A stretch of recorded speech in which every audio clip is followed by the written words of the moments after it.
In 2019, a man named Daniel Mercer bought a house in rural Vermont for $11,000. That price should have been the first warning. Houses don't sell for $11,000, not in any state, not for any reason, unless something is deeply, fundamentally wrong with them. Daniel moved in on a Thursday in late October. By the following Monday, he had already started hearing things, and by the next Friday, he was gone. The house was locked. His car was still in the driveway. His phone was still on the kitchen counter. And to this day, no one knows exactly what happened inside those walls during those 7 days. What I'm about to tell you is pieced together from his journal, security footage, and the testimonies of the people who knew him. Some of it is disturbing. All of it is real. Make sure you're somewhere comfortable, because once I start, you're going to want to hear the whole thing. Daniel Mercer was 31 years old, freelance graphic designer. He'd been living in Boston for 6 years and decided he was done with the city, done with the rent, the noise, the people. He wanted space, quiet, a place to work from home and actually breathe. He found the listing on a local Vermont real estate site. The photos showed a 2-story 1940s farmhouse on 2 acres of land, hardwood floors, a wood-burning fireplace, a detached garage. The asking price, $11,000. He called the realtor, a woman named Sandra Hobbs, and asked why it was so cheap. She told him the previous owner had passed away inside the home. Natural causes. The family just wanted it gone. Daniel wasn't superstitious. He paid in cash. He moved in with 2 carloads of stuff, a desk, his computer, some furniture. On the first night, he sat by the fireplace and wrote in his journal, "This is exactly what I needed. It's quiet here, like really quiet. I think I'm going to love it." He slept fine that night, and the night after. It was on the 3rd night that things started to change. It was 2:17 a.m. when Daniel woke up. He knew the exact time because he checked his phone immediately. That's just something you do when you wake up in a strange house in the middle of the night. The room was dark. The house was quiet. And then he heard it. Footsteps. Slow, deliberate, coming from directly above his bedroom. Now, Daniel's bedroom was on the 1st floor. The 2nd floor was completely empty. He hadn't put a single piece of furniture up there yet. There was nothing up there. No one. He lay still and listened. The footsteps moved from one end of the hallway to the other, then stopped, then started again. Back and forth, back and forth. He grabbed his phone and opened the flashlight, sat up, told himself it was the house settling. Old houses do that. Thermal expansion, contracting wood. Perfectly normal. He almost believed it, until the footsteps stopped directly above his head and just stood there. For 4 minutes, according to the timestamp on his phone. He just stared at the ceiling, not moving, barely breathing, listening to whatever was standing above him. Then, silence. He wrote in his journal the next morning, "Probably just the house. Old buildings make noise. I'm not going to freak out over nothing." He should have freaked out. Daniel kept a physical journal. Old school, pen and paper. After his disappearance, his sister Rachel found it on his desk and shared the entries publicly. I'm going to read some of them to you directly. Day 4. Quote, "Heard the footsteps again last night. 3 a.m. this time. I went upstairs and checked every room. Nothing. Not even dust disturbed, but I swear, I could feel that something had just been there. The air was different. cold in a way that didn't make sense. I have a space heater up there now. Day 5. Quote, I found the basement today. The door was behind a shelf in the kitchen. I didn't even notice it before. I opened it and the smell hit me immediately. Damp wood, mold, something else I couldn't identify. I didn't go down. I put the shelf back. Day 6. Quote, I called Sandra, the realtor, and asked her again about the previous owner. She got quiet. Said his name was Earl Hadley, 79 years old. Lived there for 40 years alone after his wife died. She said he was found in the upstairs hallway. Said he'd apparently been dead for about 2 weeks before anyone checked on him. Said he used to tell the neighbors that the house talked to him. I didn't ask what that meant. Day 7. Quote, something is in the basement. I can hear it moving at night. It's not an animal. I know what animals sound like. This is different. This is slow and patient, and it knows I'm up here. Slow, patient, and it knows I'm up here. That was the last normal entry in Daniel's journal. On day 8, Daniel went into the basement. He didn't write about it in his journal. We know he went down because of the security camera he'd installed in the kitchen, pointing toward the back wall. You can see him pull the shelf away from the door at 11:43 p.m.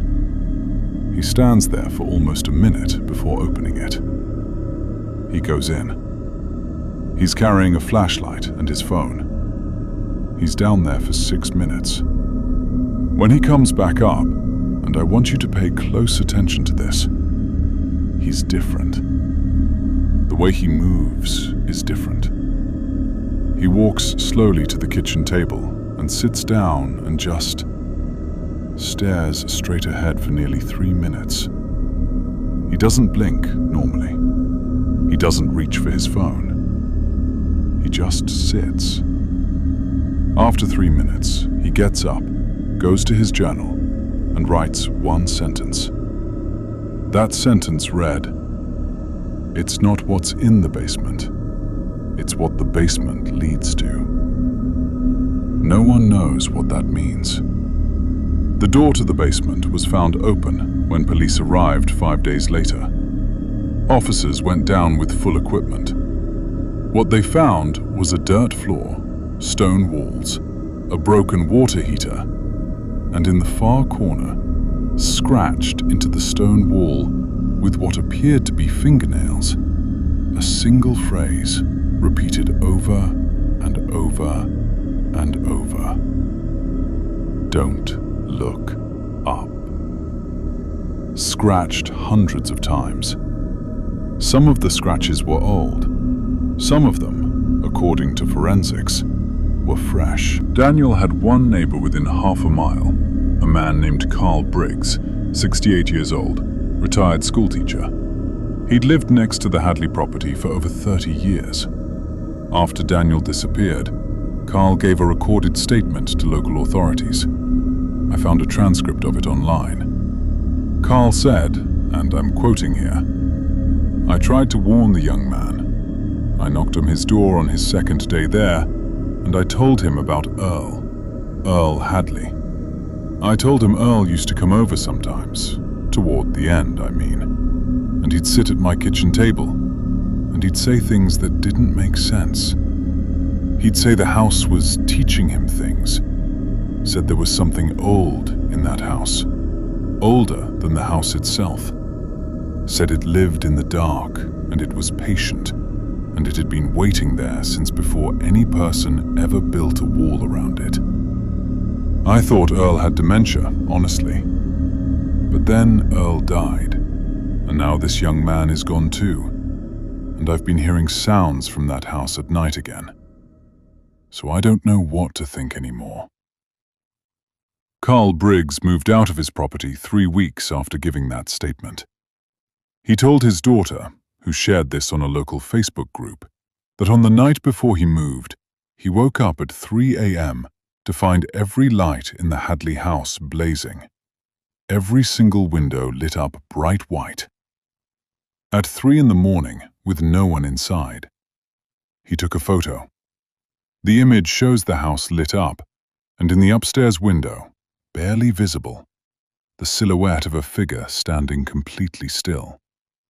The house had been empty for 2 months at that point. Let's go back to Daniel. Day 9 in his journal is unlike anything else in the notebook. The handwriting is chaotic. Words run off the lines. Some sentences are written over other sentences. Some words are written so many times on top of each other, they become black blots on the page. But forensic document examiners were able to reconstruct most of it. It reads, "I understand now why Earl stayed. You can't leave once you understand. It shows you things at night. Not dreams, not visions. Real things. Things that happened in this land before houses, before roads, before people decided this was a place where people could live. I saw it last night. I don't have a word for what it looks like. I don't think there is one. It stood in the corner of my room and it showed me, and I'm not afraid anymore, which I think is the worst sign. I should be afraid. Fear is the thing that makes you leave. I don't feel it anymore." Day 10, the final entry, is just 4 words. Written once, in perfectly neat handwriting, dead center on the page. It's my house now. Whether it referred to Daniel, or to whatever was living in that house, has never been determined. The next morning, his sister Rachel called him. No answer. She called 3 more times over 2 days. Nothing. On day 12, she drove to Vermont and found the front door locked, his car in the driveway, and all his belongings still inside. Daniel Mercer has not been seen since. Police entered the property 12 days after Daniel's disappearance was officially reported. Here is what they found and didn't find. His laptop was open on his desk, screen still on. The last document open was a blank page. The cursor was blinking.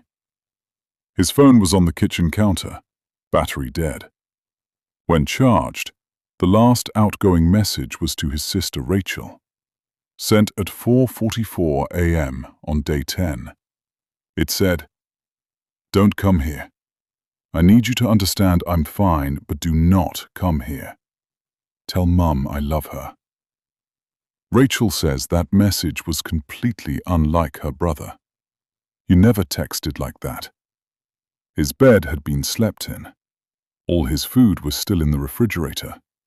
Both doors, front and back, were locked from the inside. There was no sign of forced entry, no sign of a struggle, no blood, no evidence of any other person being in the house.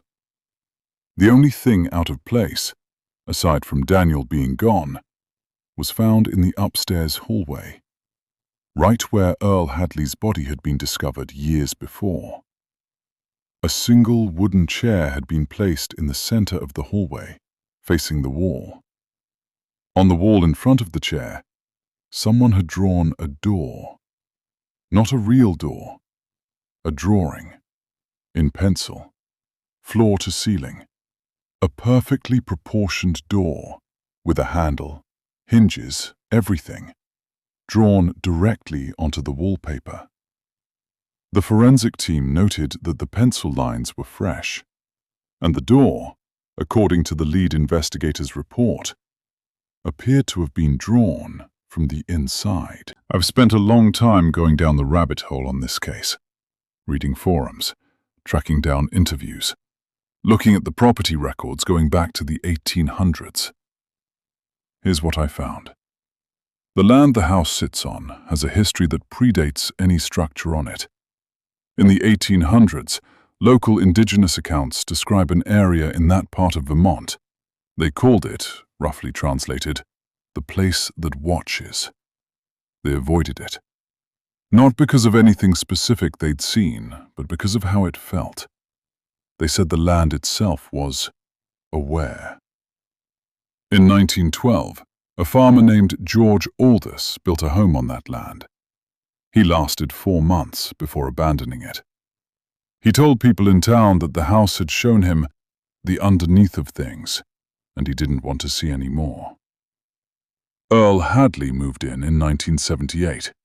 He stayed for 40 years, and then died in that upstairs hallway. And now Daniel Mercer, gone without a trace. My theory, and I want to be clear, this is just my theory, is that whatever is in that house isn't malevolent in the way we normally think of evil. It doesn't want to hurt you. It wants to show you something.